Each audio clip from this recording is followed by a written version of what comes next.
ये वाला टॉपिक चल रहा था, ये एग्जांपल करी थे, इसी में लिखिए reactivity of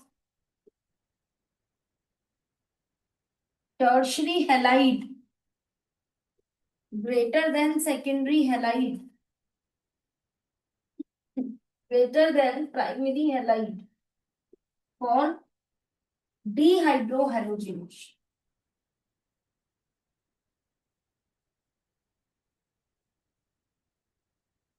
for dehydrohalogenation, dehydrohalogenation में रिएक्टिविटी में कौन आगे सबसे? टर्शरी, फिर सेकेंडरी, फिर प्राइमरी।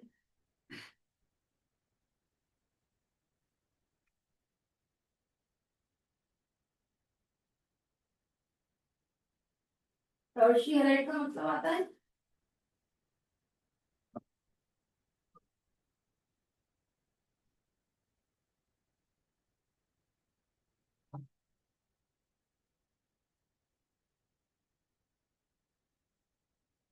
क्या मतलब है टर्शरी हैलाइड का? इधर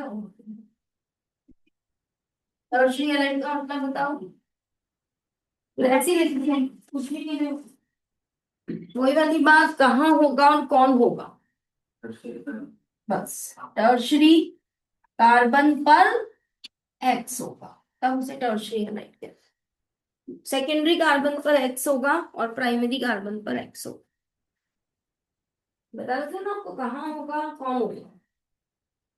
अब टर्शरी हैलाइड का मतलब क्या है? जिस सी पर एक्स है वो तीन सी से घिरा हुआ है। अब यहां पर क्या ज्यादा है? Steric hindrance. Steric hindrance word का मतलब होता है जगह से रिलेटेड प्रॉब्लम। एक कार्बन चार चार ग्रुप से घिरा हुआ है, तो ये किसमें इंटरेस्टेड रहता है? एलिमिनेशन में, कि कुछ हटा दूं। कुछ हटा दूंगा तो मैं थोड़ा इजी, थोड़ा मेरे ऊपर ग्रुप्स कम हो जाएंगे। इसलिए हर टर्शरी कंपाउंड एलिमिनेशन में आगे है सेकेंडरी से, और हर सेकेंडरी आगे है प्राइमरी से। कॉमन रूल है। टर्शरी वाला क्यों आगे होता है, रीजन लिखना है तो लिख लें, due to steric hindrance. Steric word होता है जगह से रिलेटेड प्रॉब्लम के लिए। बताइए, जो चारों तरफ से घिरा हुआ हो, उसकी क्या इच्छा रहती है? मेरे ग्रुप में कम कर दूं। और कम करने का रास्ता, सब्स्टिट्यूशन में कुछ हटके कुछ आता है, बात बराबर रहती है। एडिशन में उल्टा कुछ ऐड हो जाता है। एक एलिमिनेशन ही रास्ता है जिसमें ग्रुप कम हो जाते हैं। इसलिए टर्शरी कंपाउंड हमेशा क्या प्रेफर करता है? एलिमिनेशन। ठीक है। उसके बाद reactivity of alkyl iodide more than bromide, more than chloride, more than fluoride for dehydrohalogenation. कौन बताएगा क्यों?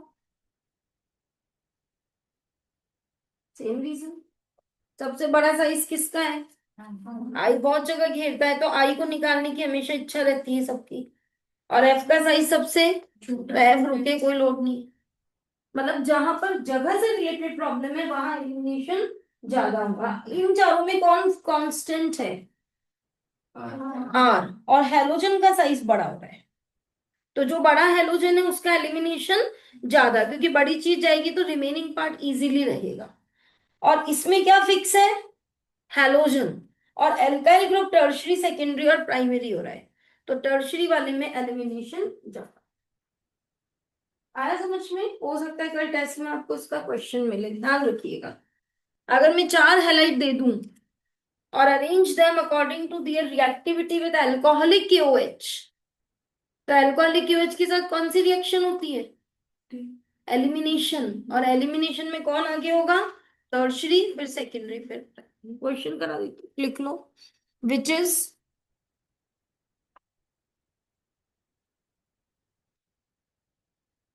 हर्षल, आप इधर हो जाओ, कार्तिक आप इधर आओ, केवल इधर आ जाओ, ओशी आप इधर आ जाओ, मेघना थोड़ा खिसको। बस आप लोग मत खिसको, मेघना खिसक सकती तो और तो मेघना।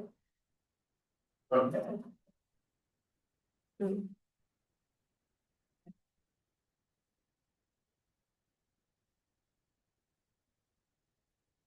यही चल।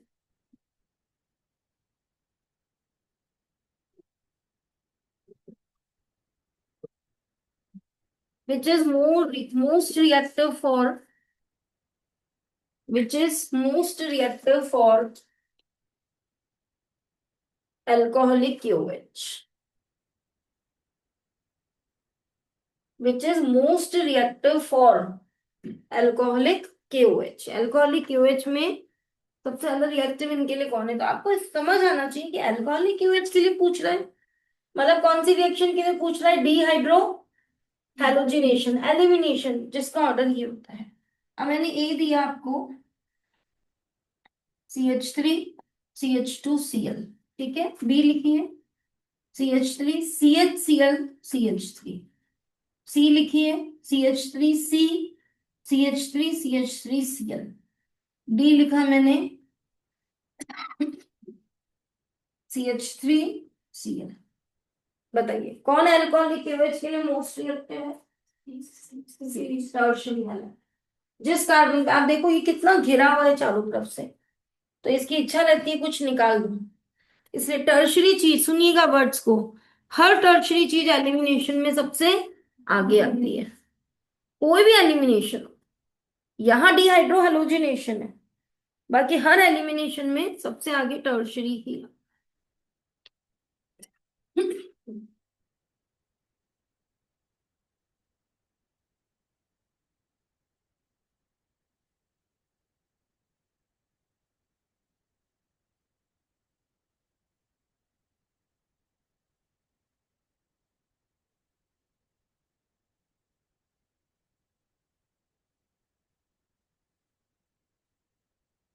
सी पे टिक करना चाहिए, ठीक है, हटाओ ये। अब चौथी प्रिपरेशन लिखिए एल्कीन की।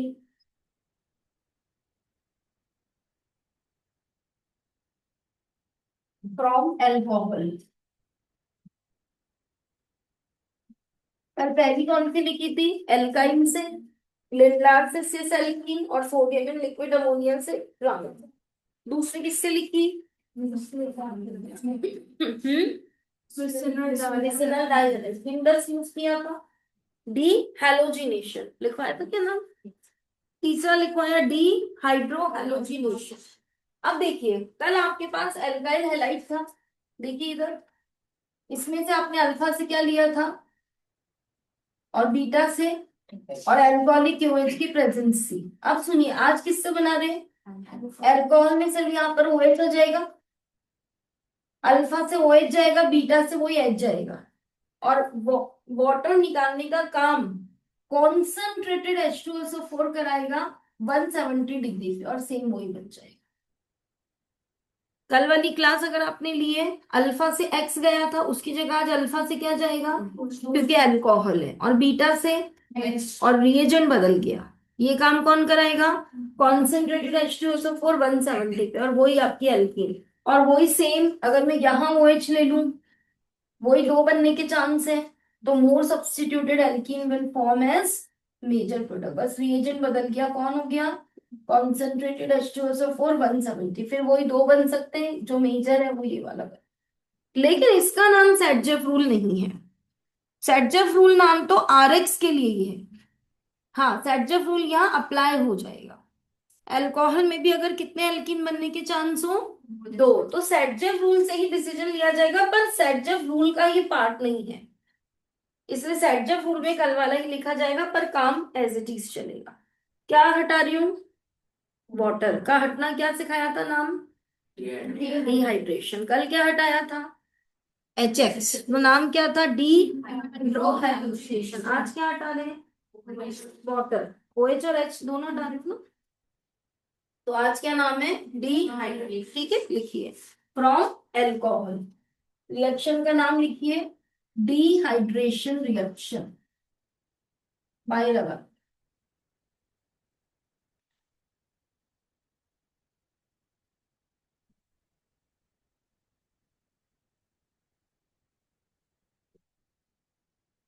फ्रॉम एल्कोहल, रिएक्शन का नाम है बाय डिहाइड्रेशन, और रिएजेंट लिखिए concentrated H2SO4 at 170 degree Celsius.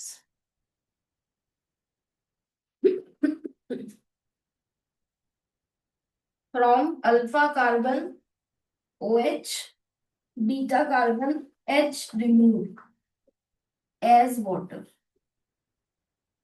Since hydrogen removed from beta carbon, so it is also beta elimination. Same to same color wala. It is also beta elimination.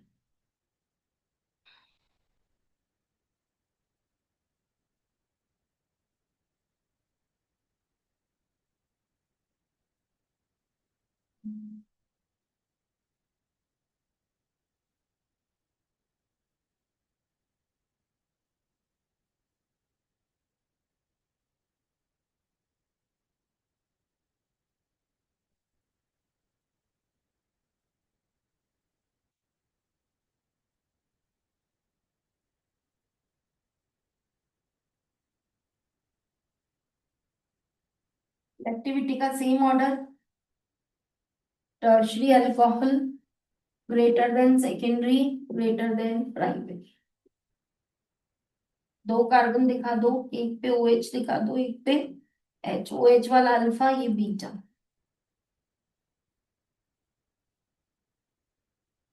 ये water.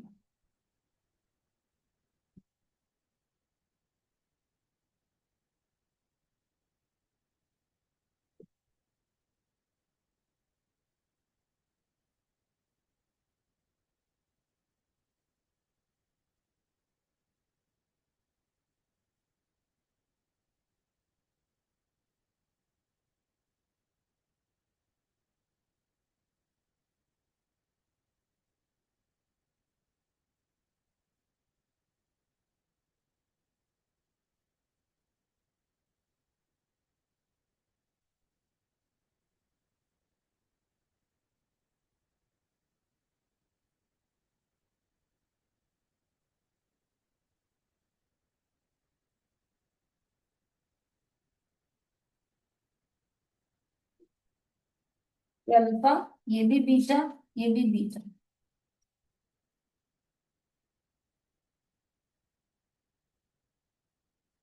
क्या बनेगा बोलिए? Major और minor दो बना दूं, middle वाले पे डबल आएगा, तो इसकी सात हाइपर कॉन्जुगेटिव है, तो ये मेजर हो जाएगा. सब कुछ वही है कल वाला, देख लो आप लोग, कुछ भी चेंज नहीं है, बस रिएजेंट और सबस्ट्रेट का फर्क है. काम अलग हो रहा है, बाकी काम सेम वे में हो रहा है.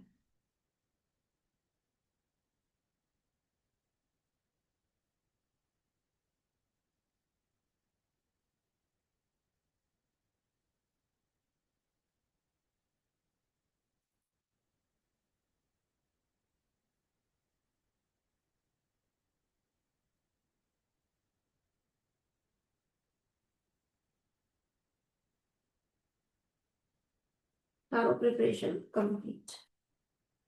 एल्केन आपका पूरा हो गया. कौन बनाएगा शॉर्ट नोट एरोमेटाइजेशन पे? शॉर्ट नोट आप लिख रहे थे ना पीछे एक पेज पे, शॉर्ट नोट की लिस्ट बना देते. वुड्स लिखी थी, कोलवेज इलेक्ट्रोलाइसिस लिखी थी. हाँ वो तो नेम. हाँ वही नेमिंग ही तो, उसमें जोड़ दो ना कल वाली. एरोमेटाइजेशन जोड़ो, आइसोमराइजेशन जोड़ो.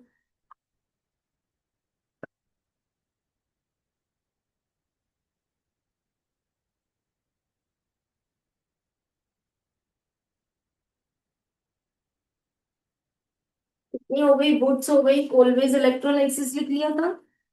क्लास में नहीं है भव्य? नहीं, ऑफलाइन ऑनलाइन दोनों ही नहीं है. हाँ पता करिए सर, देखो जी. हाँ. हम्म.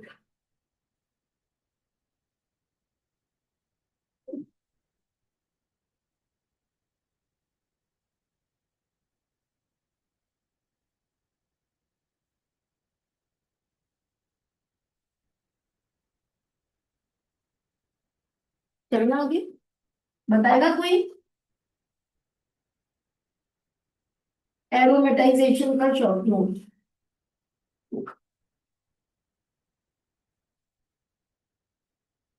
आइसोमराइजेशन का एल्केन को फ्यूल की तरह काम में क्यों लेते हैं?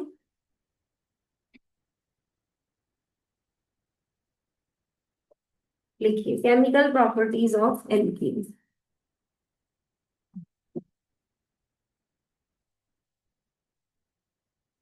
एल्कीन गिव्स, फर्स्ट नंबर डाल दिया, इलेक्ट्रोफिलिक एडिशन रिएक्शन। क्या बताया था, मतलब बताइए। एनीबडी, इलेक्ट्रोफिलिक एडिशन का मतलब?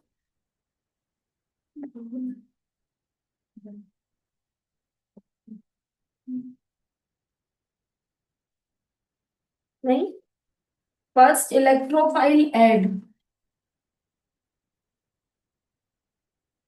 Then nucleophile. अगर याद हो आप में से कुछ बच्चों को, ऐड तो दोनों पार्ट होते हैं एडेंडम के, लेकिन पहले कौन ऐड होता है उस हिसाब से नाम रखा जाता है। अगर पहले कौन ऐड होता है, इलेक्ट्रोफाइल, बाद में न्यूक्लियोफाइल, तो इसे कहते हैं इलेक्ट्रोफिलिक एडिशन रिएक्शन। ऐसा क्यों? ऐसा इसलिए होगा, this is due to availability of loosely held pi electron cloud in alkene. क्या अवेलेबल होता है एल्कीन में? Loosely held pi electron cloud. बोलो होता है नहीं होता है? ये रही आपकी एल्कीन। बोलो पहला बॉन्ड कौन सा है? सिग्मा। दूसरा कौन सा है? कितने बच्चों को याद है पाई बनने में अबव और बिलो ओवरलैपिंग होती है? फिर ओवरलैपिंग होने के बाद अपन ने ऐसे बनाना बॉन्ड बनाया कि ऊपर भी इलेक्ट्रॉन क्लाउड चल रहा है और नीचे भी इलेक्ट्रॉन क्लाउड चल रहा है। अब सोचिए एल्कीन के ऊपर और नीचे चारों तरफ क्या है, इलेक्ट्रॉन्स ही इलेक्ट्रॉन्स। और अगर माइनस चीज अटैक करने आई, दैट इज न्यूक्लियोफाइल, तो उसको धक्का लगेगा। इलेक्ट्रॉन पे भी नेगेटिव और न्यूक्लियोफाइल पे भी नेगेटिव, तो वो नहीं आ पाएगा। तो कौन अटैक करने आ पाएगा? इलेक्ट्रोफाइल। इसलिए एल्कीन पर अगर प्लस अटैक करने आएगा तो आने दिया जाएगा, लेकिन अगर न्यूक्लियोफाइल अटैक करने आया तो उसको वापस बाउंस बैक कर दिया जाएगा, क्योंकि इसका भी माइनस और इसका भी ये माइनस, तो धक्का लग के वो पीछे हट जाएगा और प्लस को पहले बुला लेगा। तो पहले कौन जुड़ जाएगा और बाद में कौन जुड़ेगा? जो फर्स्ट जुड़ता है उससे मैकेनिज्म आता है, इसलिए इसका नाम हो गया electrophilic addition. Same with alkyne, यही लिख पा रही हूँ। नहीं फिर वहां दोबारा नहीं बताऊंगी, सबको क्लियर है? सेम ही होगा, क्योंकि उसमें भी तो लूजली हेल्ड पाई इलेक्ट्रॉन, बल्कि उसमें तो ज्यादा है। एल्काइन में तो दो पाई बॉन्ड बनते हैं। तो जो कहानी एल्कीन की है वही एल्काइन, जो रिएक्शन एल्कीन देता है वही रिएक्शन एल्काइन देता है, बस वो एक बार वो दो बार, क्योंकि उसमें दो पाई।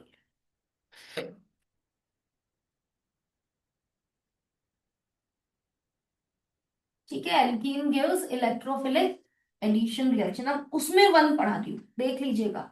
वन में रोमन में वन लिखा, addition of X2।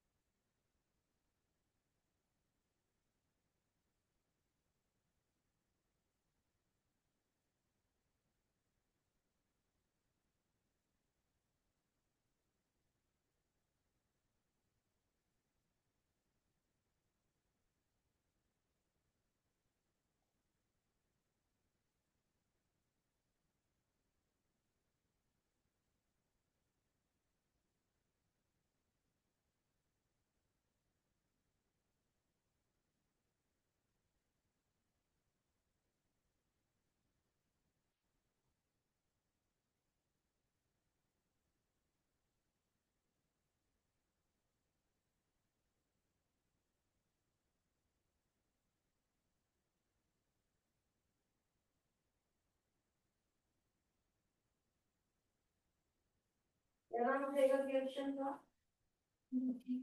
Addition of X2।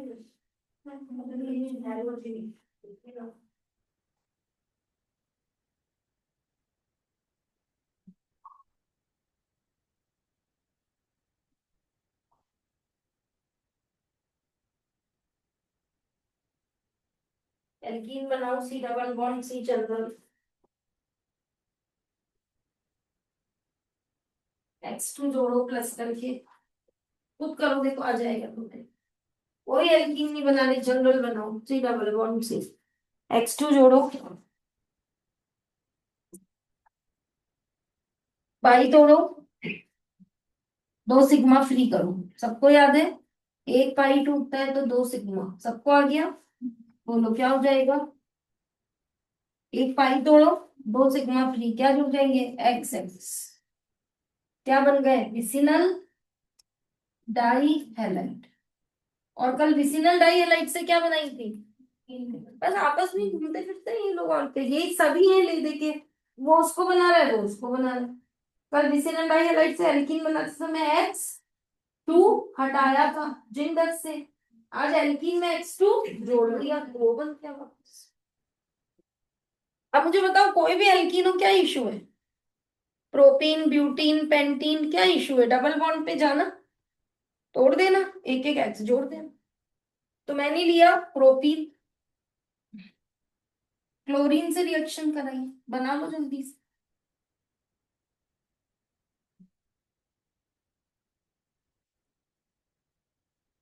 क्या आ जाएगा, CH3, पाई तोड़ो इन दोनों पे, CHCl, CH2Cl, ठीक है। अब ध्यान देना, CH2 डबल बॉन्ड CH2 पे जोड़ रही हूं bromine in presence of CH2 और CCl4। बोलो क्या आ जाएगा, सबको आता है, क्या तोड़ दो, पाई, और 2 सिग्मा पे क्या जुड़ जाएगा। अब आपको लगेगा मैम ने फिर इतना एम्फेसाइज देते हुए क्यों बोला था, जैसे सेम ही रिएक्शन थी, तो लग रहा है ना कलरलेस। लेकिन ब्रोमीन का CS2 में रेडिश ब्राउन कलर था, ब्रोमीन का CS2 में रेडिश ब्राउन कलर था। अब रेडिश ब्राउन कलर किसका था, और वो ऐड हो गई क्या, तो जिसका कलर था वो बचा ही नहीं, बल्कि वो तो जुड़ गया, और जुड़ के जो बनाया वो कलरलेस है।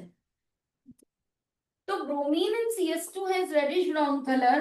When add in alkene, color get discharged. बोलो सही, कलर गायब हो गया नहीं हो गया। ये टेस्ट ट्यूब है, इसमें एल्कीन थी, मेरे हाथ में ब्रोमीन इन CCl4 है, रेड कलर दिख रहा है, डाल दिया, सारा कलरलेस हो गया, उसका रेड कलर गायब हो गया क्योंकि वो यूज हो गई। और जो बना वो क्या बना, कलरलेस। क्या मानते हैं, जो कुछ नया होता है वो देखने को मिलता है, जो गया है उसके रिजल्ट्स नहीं देखने को मिलते, जो नया होता है वो रिजल्ट्स देखने को मिलते हैं। समझ आ रहा है, जैसे हमारे सिस्टम में ही देख लो, कोई किस नेचर को लेकर गया वो मैटर नहीं करता, सिस्टम में जाने के बाद उसने क्या प्रेजेंटेशन किया वो मैटर करता है। सपोज करो 2 4 बच्चे बहुत शैतान है तो क्लास में जाकर शैतानी होगी, ये क्लियर नहीं है। क्लास में जाने के बाद उन्होंने क्या बिहेवियर किया वो मैसेज आएगा कि ये बच्चे तो ये कर रहे हैं। क्या नेचर लेकर आए वो नहीं, सिस्टम में जाने के बाद क्या हुआ उससे सिस्टम की आइडेंटिटी बनती है। तो ब्रोमीन का तो कलर था, लेकिन जब वो सिस्टम में गई, सिस्टम में कौन है, एल्कीन, तो जो बना वो कलरलेस। तो ब्रोमीन ने अपना कलर खो दिया क्योंकि सिस्टम में जाकर उसने रिएक्शन वगैरह कर ली, शैतान बच्चे सिस्टम में आए, सिस्टम में आकर कुछ बच्चों को देखा, चेंज हो गया, तो अब जो दिख रहा है जो हुआ अंदर आके वो बोला जाएगा, जो वो लेकर आए थे वो नहीं बोला जाएगा। तो कलर उसका क्या हो गया, गायब। क्यों गायब हो गया, क्योंकि उन्होंने सिस्टम में आकर एल्कीन से रिएक्शन करके एक ऐसा कंपाउंड बनाया जो क्या है, कलर। हमेशा ध्यान रखिए, दिखता वो है जो नया जो बनता है उसकी प्रॉपर्टी होती है। जैसे ए येलो था, बी ब्राउन था, लेकिन ए और बी ने रिएक्ट करके जो बनाया वो वायलेट कलर का था, तो आपको वायलेट दिखेगा, क्योंकि ए रहा ही नहीं, वो बी से रिएक्ट कर चुका है, बी रहा ही नहीं, वो ए से कर चुका है, सिस्टम में तो सी बन चुका है, तो आपकी आंखों को सी नजर आए। तो कोई तुम्हें कहे ए और बी ने रिएक्शन की, व्हाइट पीपीटी आया, क्यों, तो क्या आंसर होगा, रिएक्शन करके एक ऐसा कंपाउंड बनाया जो व्हाइट है और जो वाटर इनसॉल्युबल है, इसलिए पीपीटी आया। आपको बोला जब एक्स में वाई डाला तो ब्राउन गैस निकली, क्यों? क्योंकि उन दोनों ने रिएक्ट करके एक ऐसा कंपाउंड बनाया जो ब्राउन है और जो गैशियस है। सिस्टम में जाने के बाद जो होता है वो नजर आता है, आने के समय क्या लेकर आए थे वो मायने नहीं रखता, अंदर जाकर क्या घटनाएं हुई, क्या क्या परिवर्तन हुए, उसके बाद जो नया होता है वो देखने में। तो क्या मैं कहूँ ये रिएक्शन टेस्ट का काम कर सकती है एल्कीन और एल्काइन के लिए? बोलो। 3 टेस्ट ट्यूब ले लो, एक टेस्ट ट्यूब में एल्केन है और 2 टेस्ट ट्यूब में एल्कीन और एल्काइन है। तीनों में क्या डाला? Bromine and CCl4, bromine and CCl4। Alkane bromine and CCl4 से रिएक्ट ही नहीं करेगा। तो जब अंदर आके बच्चे ने किसी से कोई इंटरेक्शन ही नहीं किया, कुछ सुना ही नहीं, तो वो जो आया वो का वही चला गया वहां से। जो नेचर लेकर आया था, जो खूबियां, बेकार चीजें जो भी लेकर आया था, वो एज इट इज वापस लेके चला गया, वो का वही उसका बना रहा, क्योंकि उसने किसी से रिएक्ट ही नहीं किया, किसी को सुना ही नहीं, किसी को देखा ही नहीं। तो ब्रोमीन CCl4 किस में आया? अगर एल्केन में, तो वो एल्केन के साथ कुछ नहीं करता, तो उसका कलर चेंज रहेगा। लेकिन अगर वही ब्रोमीन किस में गई? एल्कीन और तो वहां रिएक्शन होगी, कुछ नया नहीं, वो बना वो कलरलेस है, इसलिए कलर गायब हो जाएगा। तो एल्कीन और एल्काइन में तो कलर गायब होगा, एल्कीन में नहीं होगा। क्या मानेंगे कि मैम दो तो एक साथ ही आ गए, सिर्फ हम एल्केन को डिफरेंशिएट कर पाए, एल्कीन और एल्काइन तो साथ आ गए क्योंकि दोनों ने किया। अब कौन एसिडिक कैरेक्टर वाली क्लास से बताएगा? एल्कीन और एल्काइन में अगर 1 एल्काइन है तो क्या टेस्ट होता है? एक एल्कीन है और एक 1 एल्काइन है, तो उनमें क्या टेस्ट होगा? अमोनिकल क्यूप्रस क्लोराइड के साथ रेडिश ब्राउन पीपीटी देता है कौन? 1 एल्काइन। अब आप इन दोनों टेस्ट ट्यूब में अमोनिकल क्यूप्रस क्लोराइड डालो तो जो एल्काइन है वहां रेडिश ब्राउन पीपीटी आएगा, एल्कीन में नहीं आएगा। या फिर ammoniacal silver nitrate white PPT alkyne में आ जाएगा, एल्कीन में नहीं आएगा। ये मैंने आपको पढ़ा दिया एल्कीन एल्केन एल्काइन का डिस्टिंक्शन टेस्ट। कितने टेस्ट लगेंगे? दो। पहला ब्रोमीन एंड CCl4, उससे एल्केन अलग हो जाएगा, और फिर डालना पड़ेगा अमोनिकल क्यूप्रस क्लोराइड, वो एल्कीन और एल्काइन में डिफरेंशिएशन करके दे देगा। 11 के सिलेबस में एक ही डिस्टिंक्शन टेस्ट है, अभी लिखवा दो। लिखिए, bromine in CH2 has reddish brown colour.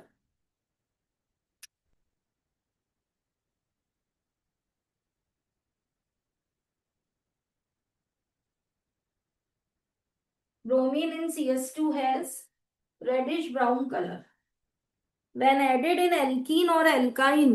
देखो ये तो कॉमन ही लिखवाऊंगी, पर एल्काइन में दोबारा लिखवाऊंगी तो मैं नहीं चाहती कोई चीज 2 बार आए रजिस्टर। समझ रहे? अपने रजिस्टर में हर चीज अपन एक बार ही लिखेंगे, तो वो दूसरी चीज को यही जोड़ना पड़ेगा ना। इसकी हेडिंग आप डाल देना, ब्रोमीन इन CH2 और CCl4 टेस्ट, ये हेडिंग।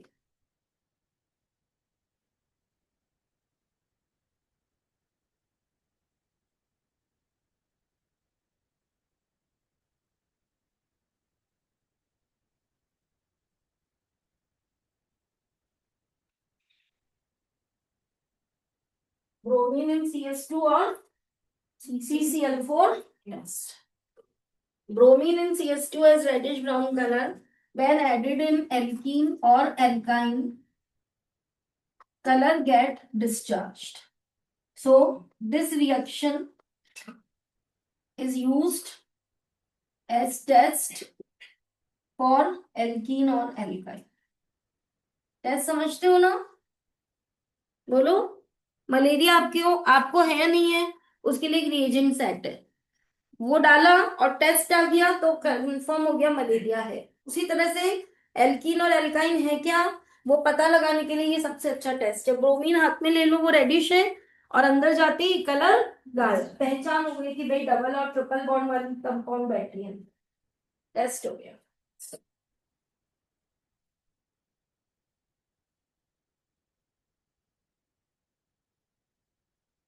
इसके लिए हेडिंग में एक और डालना, ये बॉक्स के ऊपर हेडिंग डालना, टेस्ट फॉर अनसैचुरेशन। सही वर्ड, आई वर्ड समझ में, टेस्ट फॉर किसका टेस्ट, डबल बॉन्ड का और ट्रिपल बॉन्ड का, अनसैचुरेशन का टेस्ट। उसमें पहला टेस्ट है ब्रोमीन एंड CS2 टेस्ट।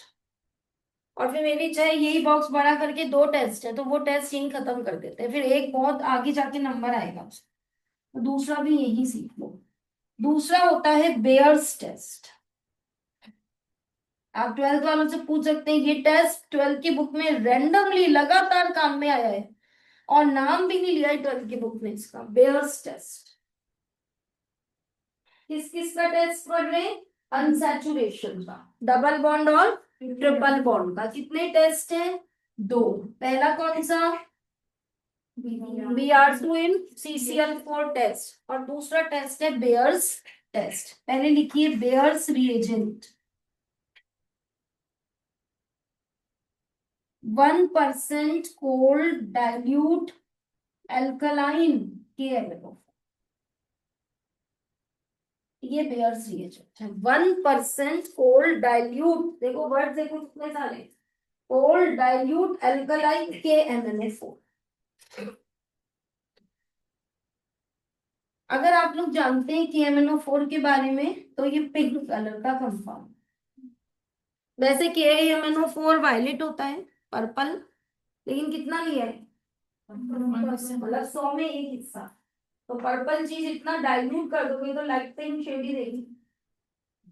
गहरा पर्पल कलर है KMnO4 के क्रिस्टल का, डार्क पर्पल बताते हैं। और आप 1% मिला रहे हो, मतलब 99 तो पानी है और एक हिस्सा केवल किसका है, तो लाइट सा पिंक शेड आएगा, तो पिंक कलर का होता है बेयर्स रिएजेंट, है ना। अब समझना, देखो इतनी अंडरस्टैंडिंग की रिएक्शन है, किसकी रिएक्शन है, बोलते जाओ, एल्कीन की। किसके साथ है, बेयर्स रिएजेंट कौन है, एल्कलाइन। डाइल्यूट का मतलब है इसमें पानी इतना ज्यादा है कि वो भी रिएक्शन में आएगा। रिएक्शन कैसे समझ रखी है वो देखिए, आप रट नहीं सकते रिएक्शन को। और alkaline KMnO4, alkaline KMnO4 act as oxidising agent. और ऑक्सीडाइजिंग एजेंट किसे कहते हैं, जो दूसरों का और ऑक्सीडेशन करने के लिए कि वो क्या प्रोवाइड करता है, नेसेंट ओ गिव्स। समझ आ रहा है, ऐसे हम लोगों को ऑर्गेनिक ऐसे पढ़ना है, एक एक चीज कैसे कैसे, कहां से वाटर आया कहां से ओ आई। और जनरली सब बच्चे बेयर्स की रिएक्शन रखते हैं, हम तो बेयर्स रिएजन याद करते हैं, उससे अपने आप चीजें निकलती हैं। भाई कोल्ड तो टेम्परेचर है, वो तो रिएक्शन में हिस्सा लेगा नहीं, 1% कंसेंट्रेशन है, डाइल्यूट वर्ड से पानी आता है, और एल्कलाइन KMnO4 OA होता है, और OA वो होता है जो नेसेंट O देता है। इसकी रिएक्शन आप सीखेंगे 12th में।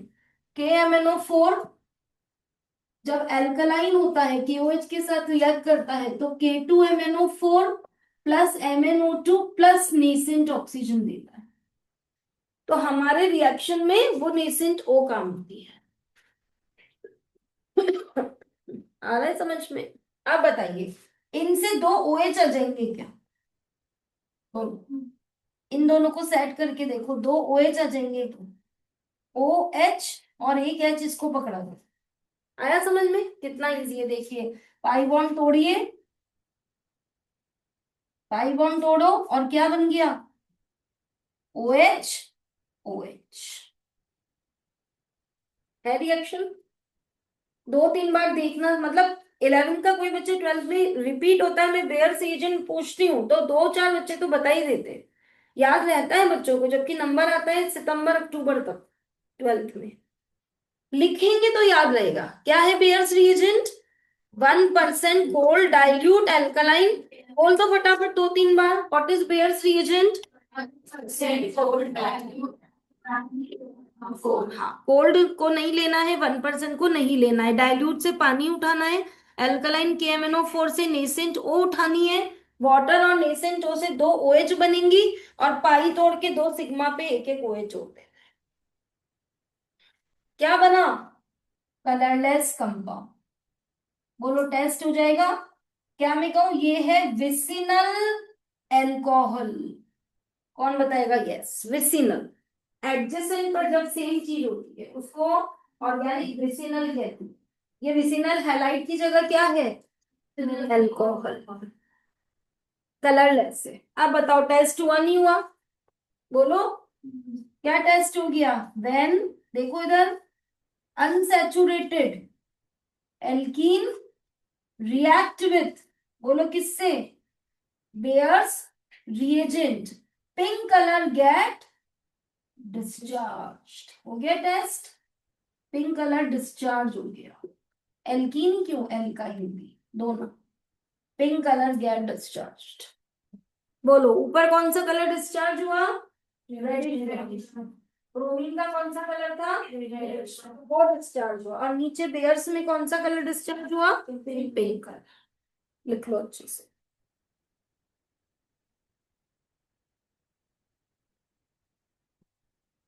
अब कल अपना ऑर्गेनिक का टेस्ट रखा है, आज नहीं गई हो ना?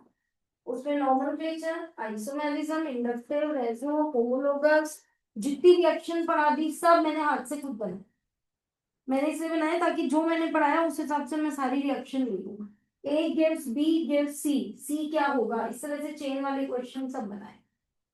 अच्छे से आप 2-3 घंटे बैठोगे, एक साथ पढ़ोगे, पेन पेंसिल हाथ में लेके बैठो और अच्छे से पढ़ो उसे। लिख लो विसिनल एल्कोहल, सारे नाम लिखना। विसिनल एल्कोहल बना है, अल्कलाइन KMnO4 OA होता है, उसकी वजह से नेसेंट O आई। 2-3 बच्चे लिख रहे हैं पूरा अच्छे से डिटेल में क्या क्या चीजें होंगी, मतलब रिएक्शन मत लिखना, केवल रिएक्शन लिख के मत बैठ जाना। वो तो बुक में भी लिखी हुई है, एनसीईआरटी खोलोगे लिखी हुई है, और ये सारी अंडरस्टैंडिंग कहाँ कहाँ से है वो चीजें नोट कर। डाइल्यूट की वजह से पानी लिया है, अल्कलाइन KMnO4 OA होता है, वहां से नेसेंट O आई।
कितने लिख लिया? दोनों किसके टेस्ट हैं? Test for unsaturation. बोलिए पहला टेस्ट कौन सा है? कौन सा कलर मैडम किया? रेड। कौन कलर किया है? ये स्टार है। कौन सा टेस्ट? यस। कौन सा कलर डिस्चार्ज हुआ? पिंक कलर किया है। ठीक है, क्या हेडिंग लगानी थी अपन ने, एक बार बताना मुझे। केमिकल प्रॉपर्टीज ऑफ एल्कीन, उसमें फर्स्ट लिखी थी आपने इलेक्ट्रोफिलिक एडिशन, उसमें वन लिखी थी आपने हेलोजिनेशन, और उसमें भी अपन ये टेस्ट क्या है ना, उसमें 2 लिखी है।